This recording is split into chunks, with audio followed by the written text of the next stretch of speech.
new tonight. Safety concerns at the Nassau County Jail. That was the focus of a hearing.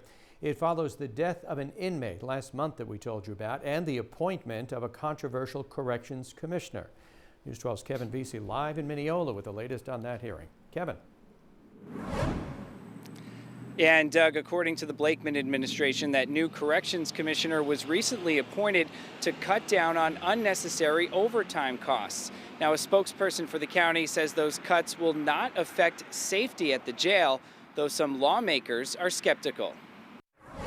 Is it so prudent at this time to start cutting the costs? Tough questions from members of the Nassau Legislature's Public Safety Committee about security at the county jail, which is getting a close look from lawmakers following the death of an inmate last month. The safety and the care and concern of the inmates and the correction officers are at risk. So far this year, there have been 250 use of force incidents involving correction officers.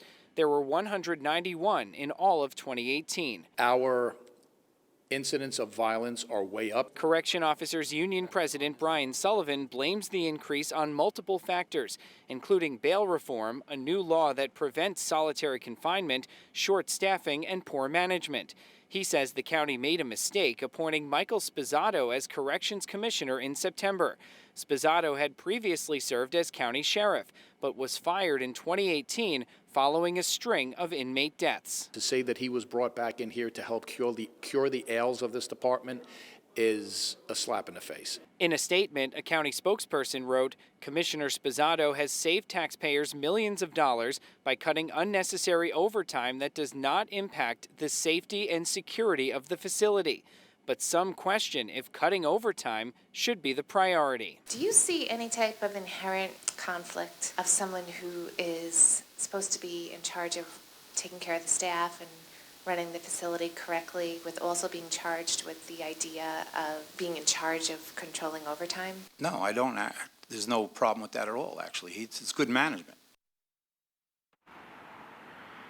And that was Nassau County's acting sheriff who you just heard from. And notably, Doug, Spizzato himself was not present at today's hearing. Interesting. Kevin, they mentioned low staffing levels. Is anything being done to address that?